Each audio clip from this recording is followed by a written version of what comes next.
Ang Sierra Madre ang pinakamahabang mountain range sa ating bansa. Kaso kahit sa sobrang laki pa nito, hindi pa rin siya naging ligtas sa human activities. Every year, 35,000 cubic meters ng kahoy ang illegally kinukuha sa kagubatan ng Sierra Madre. Ito ang nagiging dahilan sa pagbaha, sa pagkawala ng titirahan ng mga native animals, pati landslide sa area. Nakakalbo na nga ng illegal logging ang Sierra Madre. Nagkakaroon pa ito ng malalaking sugat dahil sa quarry ng mga nandito. Bukod sa deforestation, biodiversity loss at erosion, mayroon pang mga epekto ito. Pag tumingin tayo sa Pinagrialan Cave, where nangyayari ang limestone mining, naapektuhan rin ang daloy ng groundwater natin, isa sa mga sources ng drinking water natin. Nakakalungkot rin na laganap pa rin ang slash and burn o kainin sa Sierra Madre. Dahil dito marami tayong mga virgin forests na naging lupang sakahan na.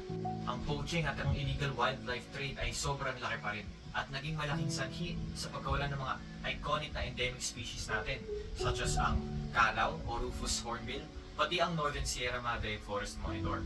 Hindi lang rin mga hayop lamang ang mga naapektuhan ng tao.